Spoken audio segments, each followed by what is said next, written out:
Good morning from Trivandrum. सुबह की शुरुआत हो चुकी है, हम लोग मंदिर से दर्शन करके आ गए और अब हम लोग स्टेशन की तरफ जा रहे हैं बिकॉज हमारी ट्रेन मात्र 10-15 मिनट में स्टेशन आने वाली है और फिर वहां से हम लोग कन्याकुमारी की तरफ आगे बढ़ेंगे। ये सारे टूरिस्ट लोग हैं, अभी जस्ट आए हैं शहर में, तो अपना होटल वगैरह खोज रहे हैं कहाँ इनको रुकना है। हम लोग ट्रेन में आ चुके हैं और पूरी की पूरी ट्रेन खाली हो चुकी है बिकॉज ये ट्रेन आ रही है पुणे से, और पुणे से अगर कोई ट्रेन आ रही है कन्याकुमारी को कनेक्ट कर रही है तो त्रिवेंद्रम आते आते आधा से अधिक ट्रेन खाली हो जाती है। अब यहाँ से बहुत कम ही लोग हैं जो कन्याकुमारी जा रहे हैं।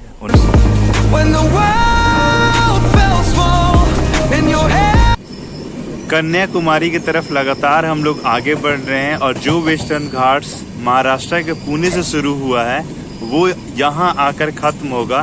कन्याकुमारी वो पॉइंट है जहाँ पे ईस्टर्न घाट्स और वेस्टर्न घाट्स दोनों आकर आपस में मिल जाते हैं और एक तरफ से देखा जाए तो मेनलैंड इंडिया का साउथ ईस्ट पॉइंट है कन्याकुमारी।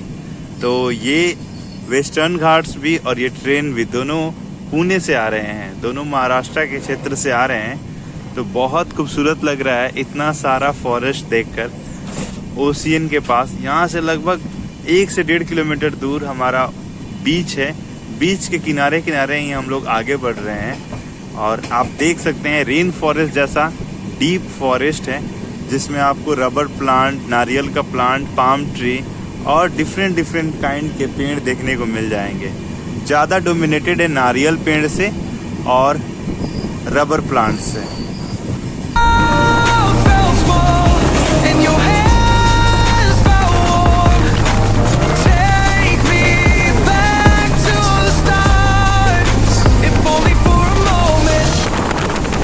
यहाँ तमिलनाडु में कन्याकुमारी हम लोग जा रहे हैं और रास्ते में फ्रूट्स खरीद रहे हैं हम लोग।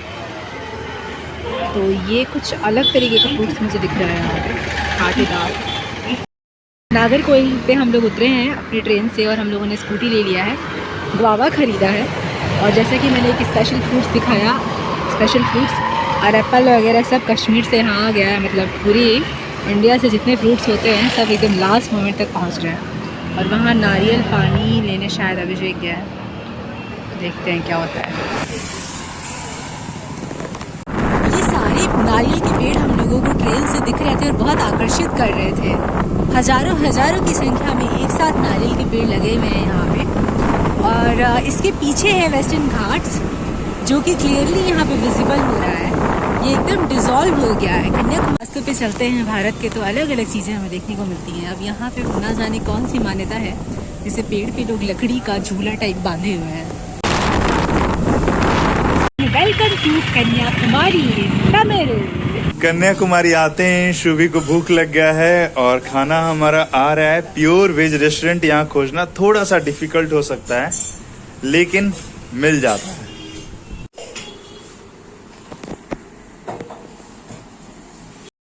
के टाइम हम लोग जा रहे हैं इंडियन ओशियन को देखने। कन्याकुमारी हम लोग 15-20 मिनट पहले पहुंचे। खाना वगैरह खाने के बाद ये सब मार्केट को पास करने के बाद अब हम लोग आ गए हैं और सामने दिख रहा है Vivekananda Rock Memorial, Indian Ocean. यहाँ पर आप देख सकते हैं Bay of Bengal and Arabian Sea साथ में। मतलब क्या बोलूँ, अभी तो मुझे लग रहा है कि घंटों तक पहले इसको देखूं तब जाके जो अनुभव में आए वो मैं वीडियो में बाद में बताऊंगी। सुबी ओशियन के पास रुक गई हैं और मैं आ गया हूँ रूम लेने और मैं ये रूम फाइनलाइज किया हूँ। यहाँ से हम लोगों को थोड़ा सा ओशियन व्यू भी दिखता है जैसे कि आप देख सकते हैं। ये जो सामने होटल्स हैं हमारे, इनका आजकल रेट बहुत महंगा चल रहा है, 10,000 पर नाइट है।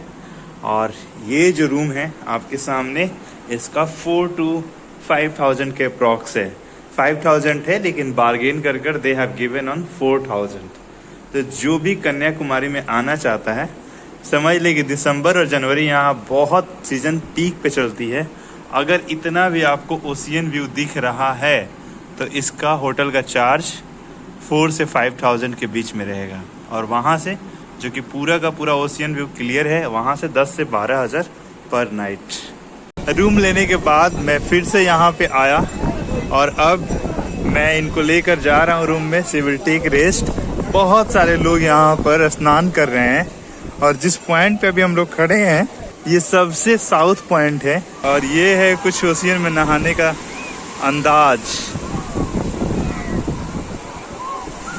क्या लोग वाटर पार्क में नहाएंगे यार। बिल्कुल बिल्कुल, अरे चोट भी लग रहा है लोगों को। तो यहाँ पे बहुत खतरनाक भी है, आपका हाथ पैर भी छिल सकता है अगर थोड़ा सा आप कॉन्शियस नहीं है तो। वो जगह नहीं है ना कि आप पीछे तक एकदम राइट, और बालू सबसे खतरनाक होता है, स्पेस नहीं है ना क्योंकि यहाँ वेस्टर्न घाट्स खत्म हो रहा है।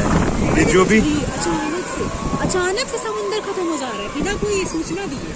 एकदम छोटा सा इंडिया का पॉइंट और खत्म समुंदर। हाँ, यहाँ पे आप वेस्टर्न घाट्स का पत्थर भी, रॉक भी देख सकते हैं। वही तो रॉक्स हैं ये। अभी जहाँ हम लोग खड़े हैं ये है पूरा बे ऑफ बंगाल। इधर ये पूरा कन्याकुमारी शहर और कुछ दूर पे जाके ही जहाँ पे हमारा विवेकानंद रॉक मेमोरियल है उसके थोड़ा सा राइट साइड में है इंडियन ओशियन, फिर उधर है अरेबियन सी। हमारे सामने है सूरज जिसको आज हम लोग होते हुए देखेंगे समंदर पे और कल यहीं पे हम लोग सनराइज भी देखेंगे। अक्सर यही होता है कि जब हम लोग ईस्टर्न कोस्ट पे होते हैं तो सनराइज तो देख लेते हैं बट सनसेट मिस करते हैं कि अरे समंदर में नहीं। और वेस्टर्न कोस्ट में अपोजिट होता है, बट कन्याकुमारी में one of the rarest phenomena है कि ओशियन पे सनराइज सनसेट दोनों देख सकते हैं। और यहाँ पे अभी जहाँ मैं खड़ी हूँ उसको थोड़ा नेचुरल अवेलेबल रॉक्स के साथ मैनमेड रॉक्स से बनाया गया है, जहाँ पे हम लोग ओशियन के अंदर थोड़ा जाके उसकी वाइब्स को महसूस कर सकते हैं। हवाएं बहुत तेज हैं, यहाँ पे आपको अपना पर्सनल स्पेस मिल जाएगा। लेकिन जरा वहाँ देखिए, वो है हमारा विवेकानंद रॉक मेमोरियल और वहाँ पे लोग चींटियों की तरह दिख रहे हैं, मतलब कि मंदिर से भी ज़्यादा लाइन लगी हुई है। ये टूरिस्ट पीक सीजन है क्योंकि मौसम तमिलनाडु का बिकॉज ऑफ द इक्वेटर के नज़दीक होने की वजह से बहुत गर्म रहता है, तो दिसंबर का महीना इज़ वेरी फेवरेबल। और इतने सारे लोग वहाँ पर हैं कि देख के इच्छा भी नहीं हो रही है, क्योंकि मेडिटेशन एक ऐसी चीज़ होती है जो सबसे एकांत में होती है। विवेकानंद को बहुत एकांत मिला होगा, तब उन्होंने इस जगह को चूज़ किया होगा मेडिटेशन करने के लिए। लेकिन अब क्योंकि इट इज़ नॉट बैड कि उसको टूरिस्ट पॉइंट की तरह डेवलप किया गया है, लेकिन अब ये डिपेंड करता है कि आपको नंबर काउंट करने की क्या क्या हमने देख लिया या सच में चीज़ों को फील करना है। फील करने के लिए तो उन जगहों पे नहीं जाना चाहिए जहाँ पे बहुत टूरिस्ट होते हैं, जब तक कि आपकी एकदम डीप आस्था ना हो, जैसे कि टेम्पल्स हो जाते हैं। इवन रामेश्वरम हो गया, पद्मनाथ स्वामी हो गया, उन सब टेम्पल्स में थोड़ा सा भीड़ चलो ठीक है लगता है। लेकिन ये प्लेस जहाँ पे आप समंदर से मिलने आते हैं और ये हमारे सामने इतनी बोट्स जा रही है फिशिंग के लिए और ये हिलकोरे खाते हुए समंदर में बिना किसी मतलब ऐसा लग रहा है इन मछुआरों को हवा की एक एक लीक पता हो। नहीं तो हम जैसे लोग यहाँ पे वेव्स को देख के डर जा रहे हैं कि क्या ये नॉर्मल वेव्स हैं, कहीं ये कुछ तूफानी तो नहीं है। नहीं, ऐसा नहीं है, क्योंकि यहाँ पे नॉर्मल वेव्स भी थोड़ी अनरेस्ट में ही दिखती हैं, क्योंकि एयर मासेस जो होते हैं हर समंदर का अलग अलग होता है। यहाँ पे 3 बॉडीज़, वाटर बॉडीज़ मिल रही हैं, एक पूरा ओशियन और 2 बे ऑफ बंगाल एंड अरेबियन सी।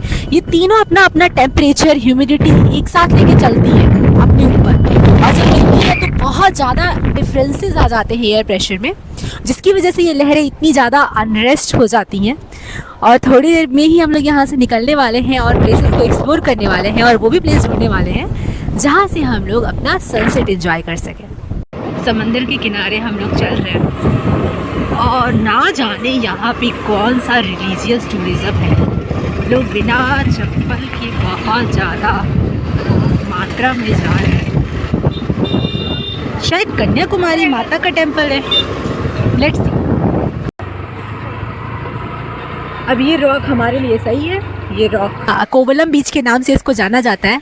पास में ही कन्याकुमारी टेम्पल है, 20 मिनट का रास्ता है, तो सुबह हम लोग कोशिश करेंगे कि वहाँ टेम्पल में जाएं। अभी तो हम लोग थोड़ा सा बीच एंजॉय करने आए हैं और थोड़ा सा भीड़ यहाँ कम है। जहाँ पे रॉक मेमोरियल है वहाँ तो बहुत ज़्यादा टूरिस्ट हैं। यहाँ पे शायद हम लोग को थोड़ा सा स्पेस मिले जहाँ हम भी थोड़ा समंदर के लहरों के साथ खेल सकें।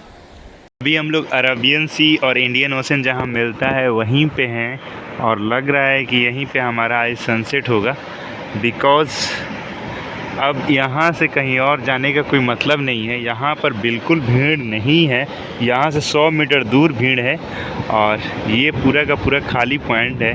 और जहाँ से सन है वो अपना लाइन खींच दिया है कि मैं यहीं पर सनसेट होऊंगा। और इस तरीके से वेव्स यहाँ पे कंटिन्यूसली उठ रहा है, जो कि इस जगह को और भी ज़्यादा खूबसूरत बना रहा है। पल पल वेव उठ रहा है, गिर रहा है।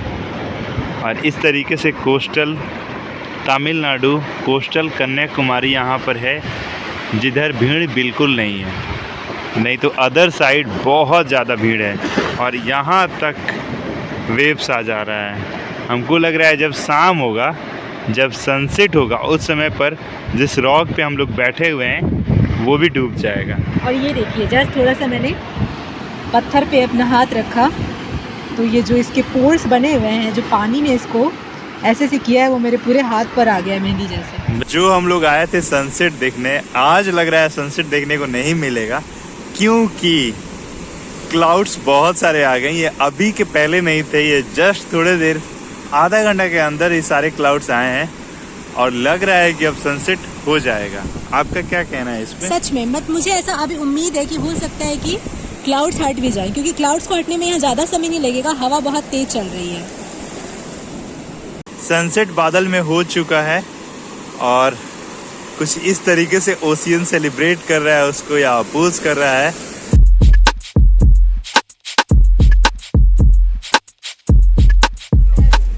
समुद्र के पास बैठने के बाद बहुत सुंदर सा यहाँ बाजार है।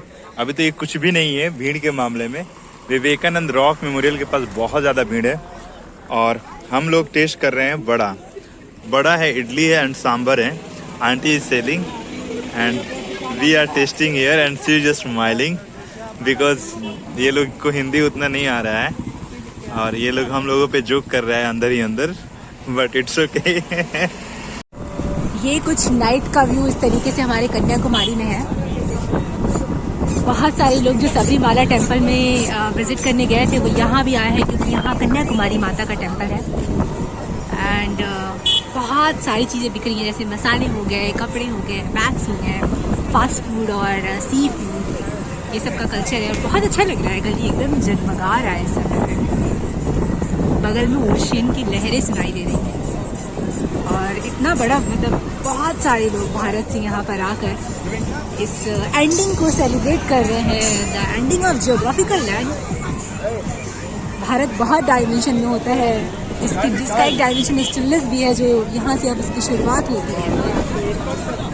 और सामने है हमारा अंटार्कटिका का लैंड, बस वही है, बीच में बस समंदर है और ये आखिरी छोर पे ह्यूमैनिटी का मार्केट है। ये चहल पहल है, ये खुशी, ये नाराजगी, ये दुख, ये सुख, यही कुछ स्ट्रिप पे ख़त्म हो जाती है। एक छोटा सा स्ट्रिप लैंड का इसके बाद में है और फिर समंदर, समंदर शांत एकदम। यहाँ कुछ गांधी जी से रिलेटेड मेमोरियल टाइप का है। गांधी जी की अस्थियाँ रखी हैं। अच्छा हाँ, यहाँ पर तो गांधी जी की अस्थियाँ रखी गई हैं। आज ही मुझे अभिषेक बता रहे थे कि अस्थियाँ कुछ इस प्रकार से रखी गई हैं कि 2 अक्टूबर के दिन ही बस इस पर धूप की किरणें आती हैं। मतलब कितना सुंदर है, गांधी जी को ये जगह कितनी अच्छी लगी है। कुछ अस्थियाँ यहाँ भी रखी। इट इज़ सो ब्यूटीफुल कि हम सब प्रकृति में इसी तरीके से मिल जाए, हो जाए, गुम हो जाए। It is so beautiful.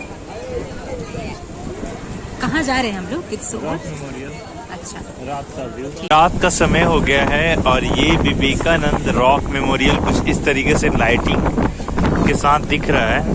लहरें उठ रही हैं, गिर रही हैं और बहुत तेज हवा चल रहा है, जिसकी वजह से थोड़ी सी ठंडी महसूस हो रही है। यहाँ पे बे ऑफ बंगाल का सीधा यहाँ पे कन्फ्रंटेशन हो रहा है विवेकानंद रॉक मेमोरियल से।